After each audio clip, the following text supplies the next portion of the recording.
Bismillahirrahmanirrahim. Assalamualaikum warahmatullahi wabarakatuh.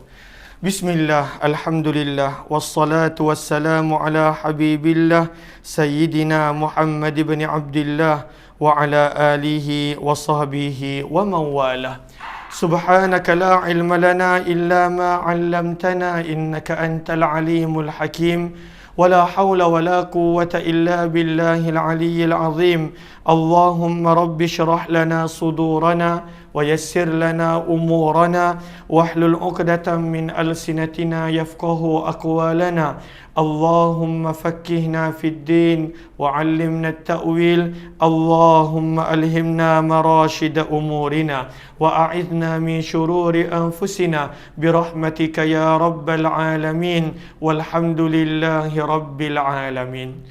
Alhamdulillah, summa alhamdulillah. Apa khabar sahabat-sahabat semua? Selamat petang, salam pertemuan dalam program Hamba Ilahi siri yang ke-467 bersama dengan saya Umar Aziz. Pertemuan di mana kita akan membaca, mengambil pengajaran daripada salah satu karya terkenal Imam An-Nawawi rahimahullahu ta'ala, iaitu kitab Al-Adhkar beliau, yang mana dalam kitab Al-Adhkar penuh syarat dengan pelbagai doa, zikir, amalan daripada baginda Rasul sallallahu alaihi wasallam. Ahlan-ahlan kepada sahabat-sahabat semua, ahlan-ahlan Fatimah, Nurfa, kemudian Datuk ahlan-ahlan kepada sahabat-sahabat yang lain. Terima kasih Al-Fadil Datuk Ustaz. Kemudian ahlan-ahlan kepada sahabat-sahabat lain yang berada di TikTok. Begitu juga yang berada di FB. Ahlan-ahlan Zimahdun, Ummi Zayahadi, Azima, Kati Khairuddin, Yaya Lia, Norazia Mukhtar, Aziza Izzah, Ummi Zayahadi, Safia Sapian, Salbiah Ali, kemudian Kak Langsu, Izzi Aish, Nurizawati, Kamiza Muhammad Amil, Zainun Hadi, Kati Khairuddin, Mazia Tirun, Arif Taib, Acin Alin, Siti Haja Ahmad, Jamilah Zainal Abidin, Tuan Nurahim Syarif, Kak Jamilah Zainal Abidin, Gali Sprit, Nurisawan Hassan, dan juga Az-Zahra, Norazia Mukhtar, Abdul Rahman, Syarina Uthman, Kak Ngah binti Calima, Siha Cika, Nur Aisyah, Ashikin, Ali Lili, Fozibah Manaf, Saadiyah Hassan, Zianab binti Husinab, Nurizita Harifin, Hajrah Hazai, Wan Muhammad Suid, Syed Ahmad, Masria Maria,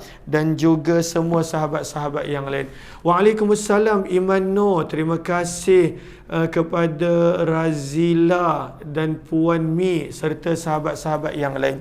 Mohon jasa baik untuk bantu share, bantu untuk kongsi, bantu untuk sebar luas. Mudah-mudahan lebih ramai yang beroleh manfaat. Kita dah tiba pada tajuk besar yang terakhir dalam kitab Al-Adhkar, iaitu Imam Nawawi membawakan tajuk tentang istighfar. Istighfar datang daripada perkataan ghafara. Maksud ghafara kebiasaannya adalah pengampunan. Lalu bila ada penambahan huruf hamzah, sin dan ta, memberi makna memohon pengampunan, meminta pengampunan. Maka inilah tajuk besar yang terakhir dalam kitab Al-Adhkar.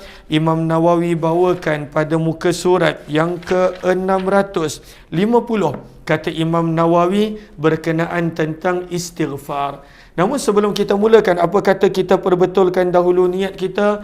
Moga-moga kita biasakan diri kita bahawa apa pun amalan yang kita lakukan, mudah-mudahan adalah kerana Allah Subhanahu wa ta'ala. Nawaitu ta'alluma wa ta'lim wa tadhakkura wa tadhkir wa naf'a wal intifa' wal ifadata wal istifada wal hatha ala tamassuki bi kitabillah wa sunnati Rasulillah sallallahu alaihi wasallam wa du'ai ila al-huda wa dalalati ala al-khair ibtigha'a wajhillah wa mardatihi wa qurbih wa thawabih. Amin amin ya rabbal alamin. Mohon dia sebaik sahabat-sahabat untuk bantu share, bantu untuk kongsi, bantu untuk sebar luas. Mudah-mudahan lebih ramai yang beroleh manfaat insya-Allah. Maka kata Imam Nawawi, Kitabul Istighfar, perbahasan tentang istighfar, memohon keampunan Allah Subhanahu wa ta'ala. Maka kata Imam Nawawi rahimahullahu ta'ala, i'lam anna hadzal kitab min ahammil abwab allati yu'tana biha. Kata Imam Nawawi, perlu diketahui perbincangan tentang istighfar ini merupakan perbahasan yang paling penting daripada seluruh perbahasan yang ada dalam buku ini. Sangat penting untuk pada waktu itu kita benar-benar faham tentang istighfar. Seseorang yang sentiasa memohon keampunan Allah, maka pada waktu itu akan diampunkan dosa-dosanya oleh Allah. Dan orang yang diampunkan dosanya oleh Allah, maka mudah-mudahan dia tidak perlu untuk ke neraka Allah Subhanahu wa ta'ala. Lalu sebelum tu saya tanya, adakah suara saya jelas? So, saya lupa nak tanya, kadang-kala ada masalah sedikit sebanyak daripada line saya.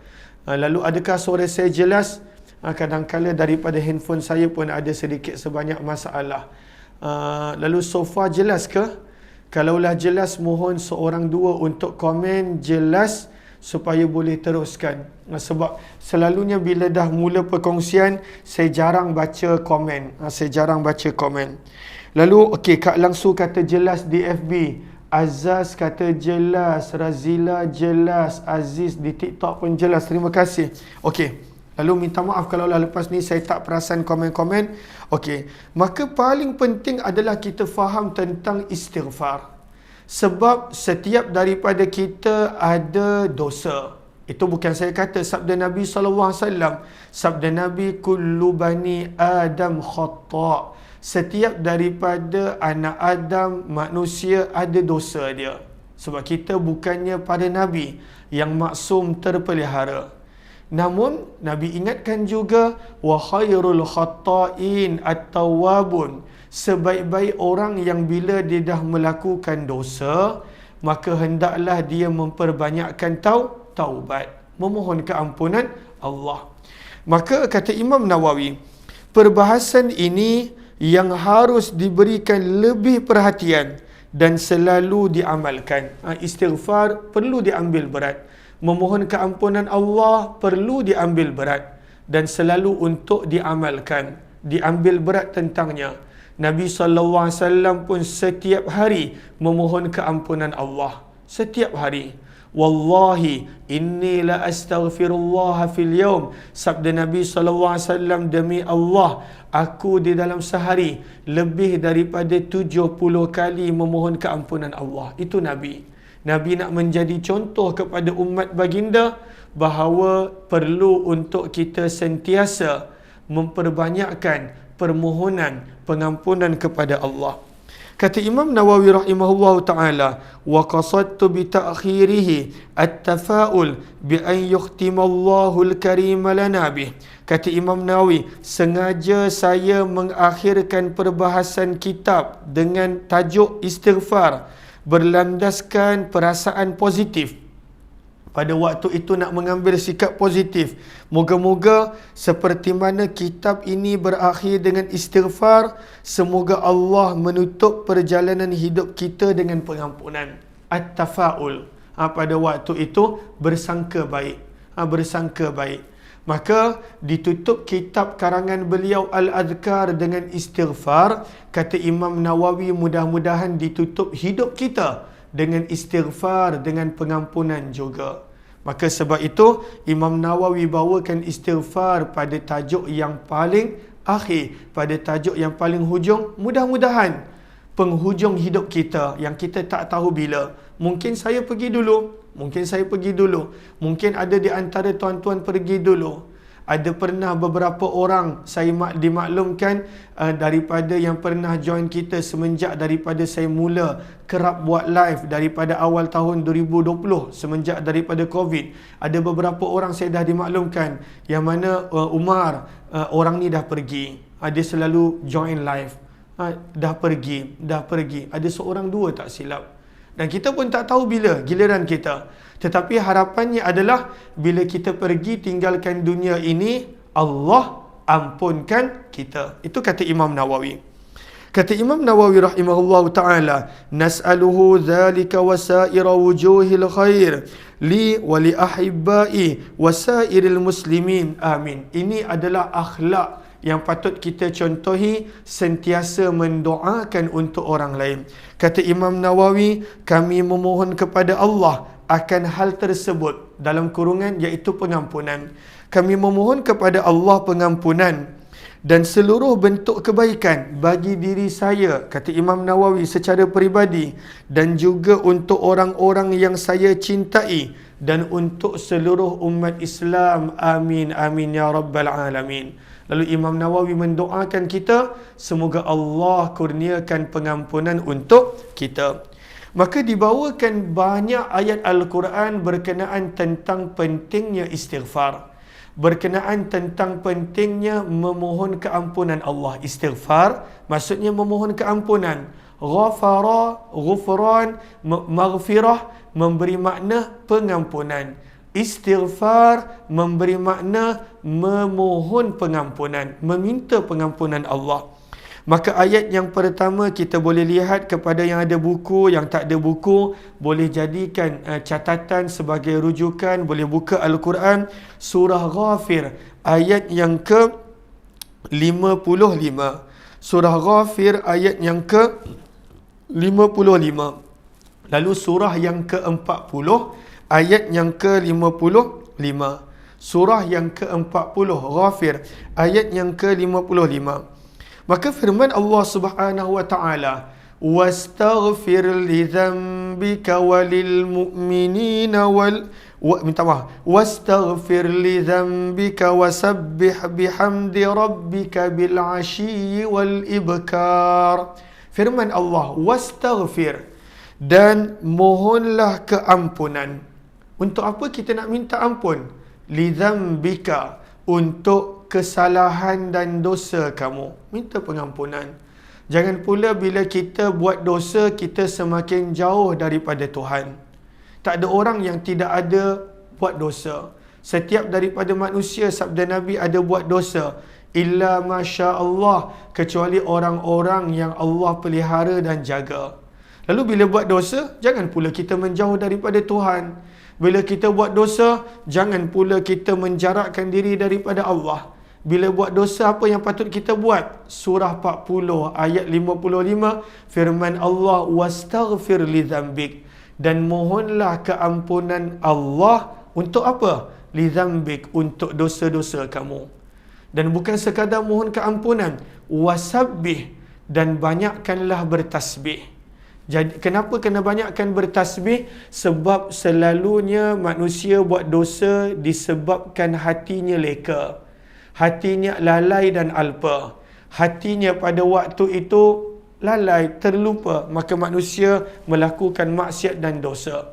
Lalu bagaimana kita nak jadikan hati kita kuat, ingat kepada Allah, pada waktu itu ada Allah? Wasabbih, bertasbih, pujilah Allah Subhanahu wa ta'ala, bihamdi rabbik, dan bertasbihlah kamu dengan memuji Allah.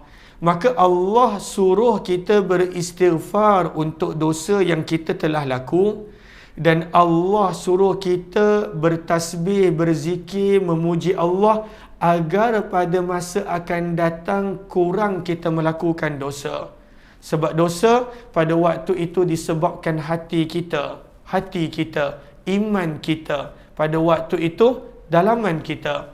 Maka apabila dalaman kita kuat, dengan kita sentiasa ingat Allah, berzikir kepada Allah, sentiasa pada waktu itu ingat Allah, mudah-mudahan pada waktu itu kita dapat meninggalkan maksiat sedikit demi sedikit.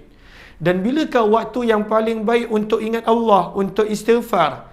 Maka pada ayat ini Allah jelaskan, bil 'ashyi wal ibkar, pada waktu pagi dan petang. Lalu bilakah waktunya? Selepas daripada subuh ataupun pada penghujung malam sebelum subuh sampailah matahari terbit. Itu waktu pagi. Sebab itu kita nampak Nabi SAW akan berada di tempat solat baginda daripada selepas subuh sampailah pada waktu itu matahari terbit. Sampailah tiba waktu untuk isyraq. Maka Nabi SAW akan ingat Allah. Maka bilakah waktu yang kita patut sentiasa istighfar, tasbih pada waktu pagi dan juga pada waktu petang? Inilah dia waktu kita. Sebab itu antara tujuan kita buat jam 6. Kalau ada yang pernah join daripada awal, selalunya petang ni pada awal dulu waktu dia berubah. Kadang-kadang saya buat awal masa Sayyidina Muhammad waktu yang lain. Tapi last kali kita ambil jam 6 petang, 6 sampai 6.30, supaya ada pengisian pada waktu petang ini tentang sama ada kita baca sirah Nabi sebelum ni, kita baca zikir dan doa. Maka pada waktu pagi dan petang firman Allah, wastaghfir, istighfar, mohon keampunan Allah, wasabbih, bertasbih, berzikir, memuji Allah Subhanahu wa taala pada waktu pagi dan petang adalah dituntut berdasarkan ayat yang ke-55 daripada surah Ghafir, surah yang ke-40. Ahlan-ahlan kepada sahabat-sahabat, saya nampak ramai yang baru join. Kepada yang baru join, kalaulah rasa bermanfaat, mohon jasa baik untuk bantu share, bantu untuk kongsi, bantu untuk sebar luas.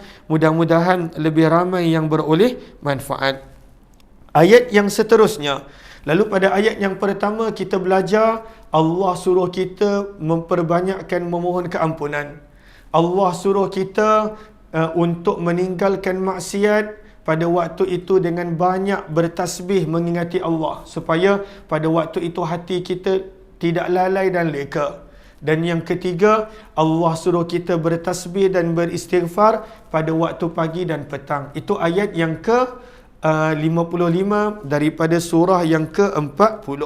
Seterusnya surah Muhammad. Surah Muhammad adalah surah yang ke-47. Maka sahabat-sahabat yang tak ada kitab boleh catat ataupun boleh buka Al-Quran.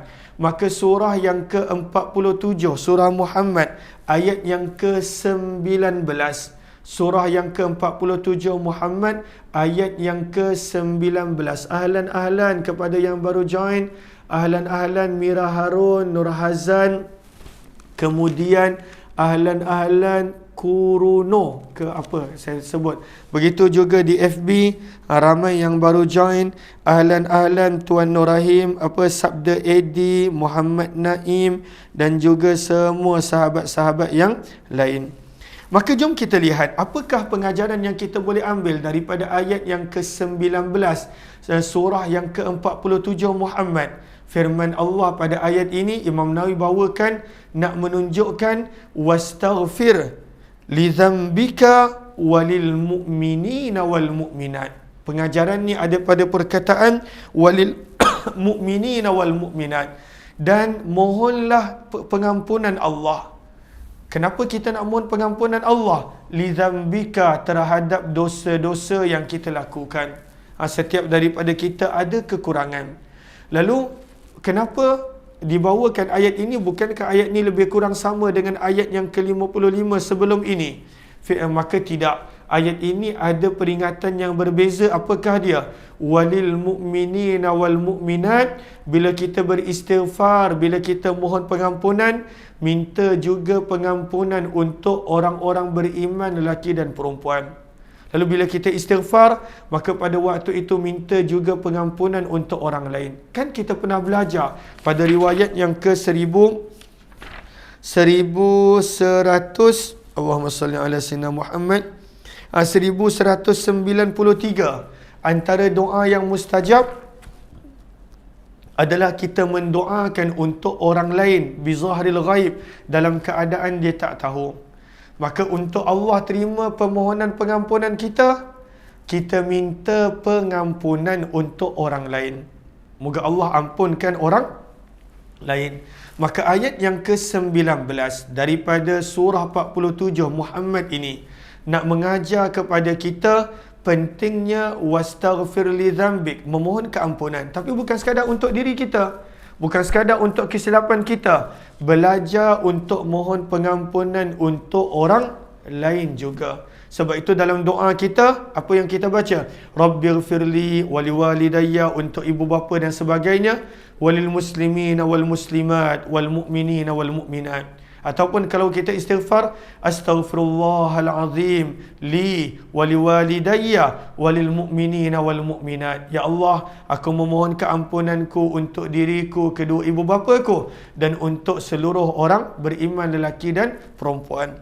Daripada mana kita dapat pengajaran tersebut? Daripada ayat yang kedua petang ini, iaitu surah 47 Muhammad ayat yang ke-19, firman Allah, walil mu'minina wal mu'minat. Minta pengampunan untuk orang lain.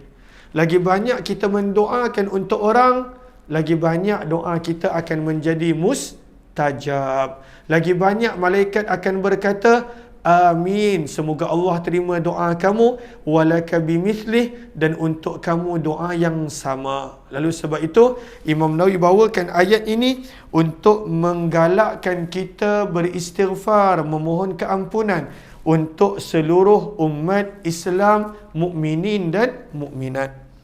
Ayat yang ke-106 daripada surah yang keempat An-Nisa. Maka dalam surah yang keempat An-Nisa, firman Allah Subhanahu wa taala, wastaghfirillah, dan mohonlah keampunan kepada Allah.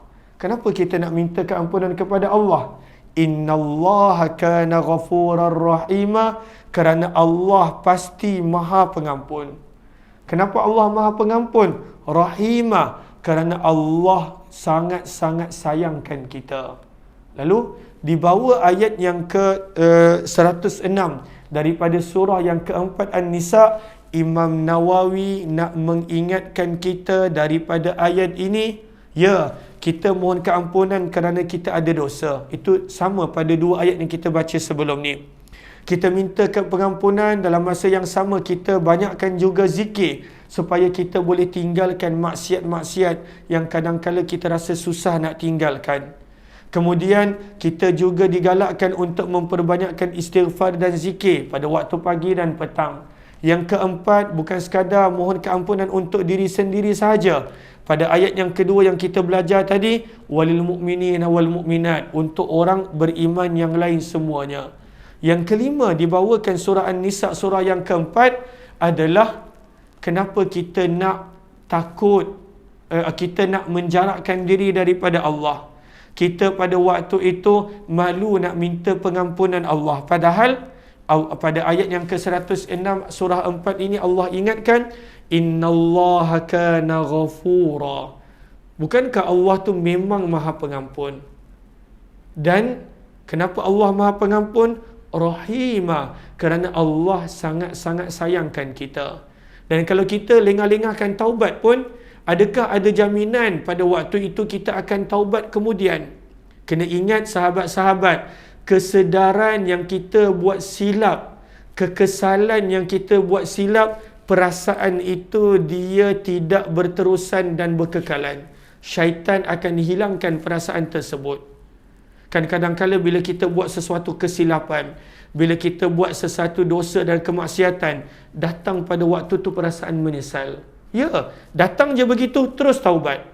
Sebab belum ada jaminan yang kita kemudian hari pada waktu itu akan ada penyesalan yang sama. Akan ada perasaan kesal di atas yang kita lakukan. Belum tentu.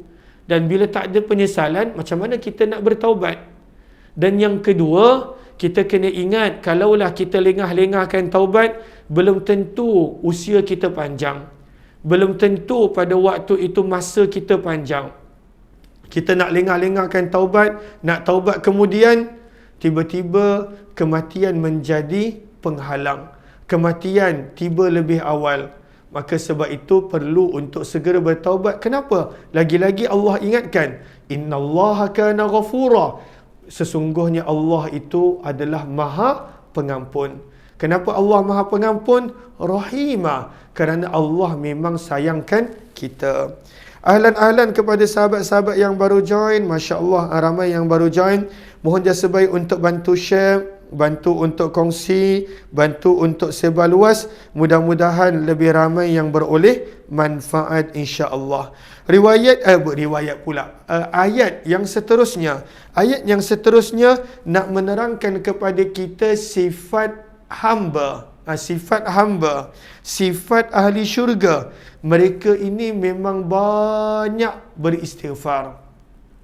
Lalu tak semestinya nak masuk syurga pada waktu itu langsung tak ada dosa.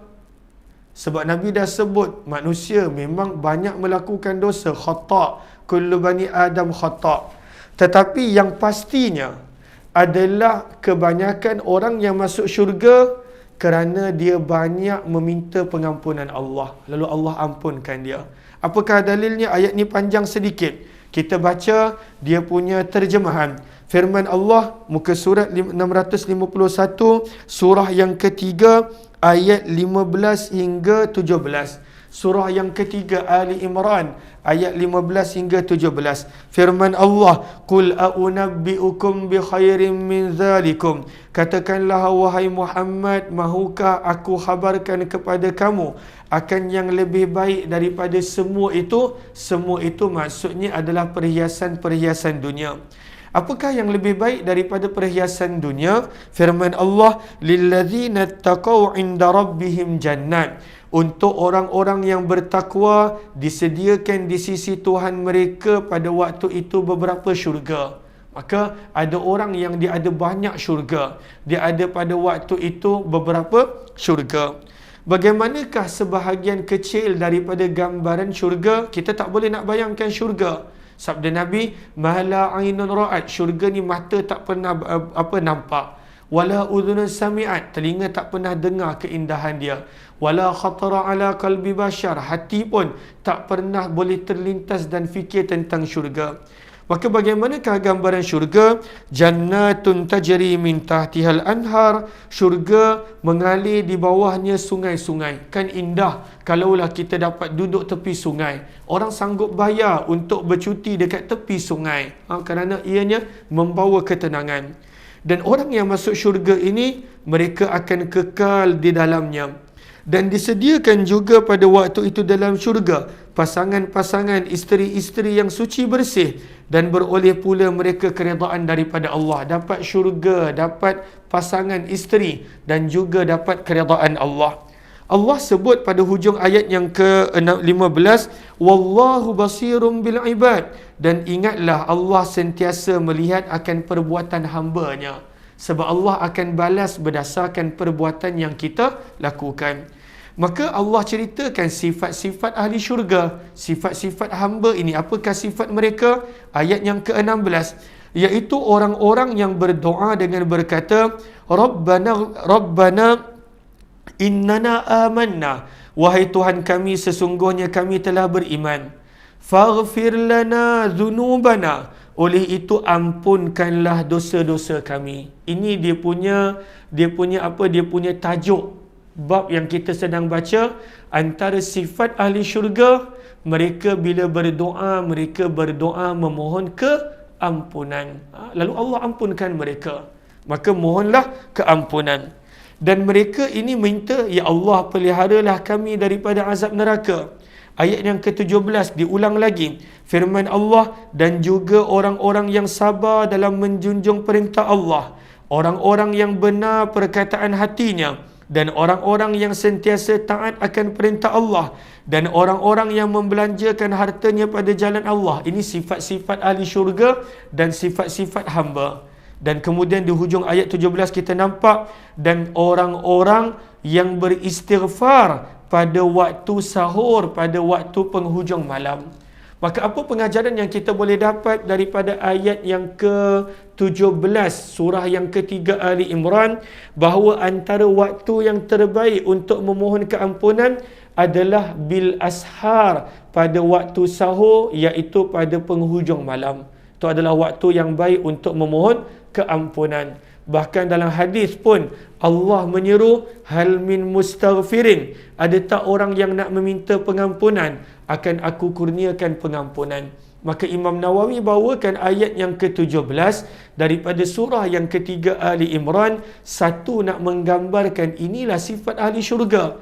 Apakah sifat ahli syurga? Mereka memohon keampunan Allah dalam doa mereka, dan mereka memohon keampunan Allah pada waktu ashar, pada waktu sahur, dan juga pada waktu penghujung malam. Mudah-mudahan kita beroleh manfaat daripada perkongsian sahabat-sahabat, insya-Allah seperti yang kita dah maklum pada 22 hari bulan salah seorang daripada guru saya Al-Fadil Ustaz Hazri akan melakukan daurah di Masjid Al-Ikhlas. Maka nak datang fizikal pun boleh, dan pada waktu itu nak buat nak join secara online pun boleh. InsyaAllah dekat TikTok pun ada dan juga dekat FB pun ada.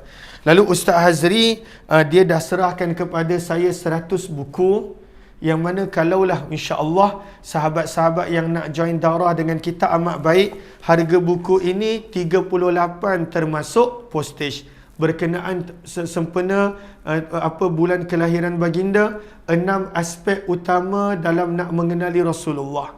Kita nak mengenali Rasulullah daripada sudut nasab, sirah, dalil, syama'il, fadail, kelebihan Nabi dan sebagainya. Lalu buku ni harga 38, dan kalaulah sahabat-sahabat beli buku ni, lalu ada salah seorang daripada jemaah kita Al-Adhkar kita, beliau hadiahkan buku ni untuk 100 orang. Buku ni zikir pada waktu pagi dan petang dan selepas solat. Lalu buku ni percuma.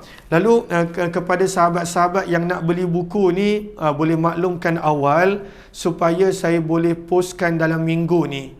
Saya boleh postkan dalam minggu ni.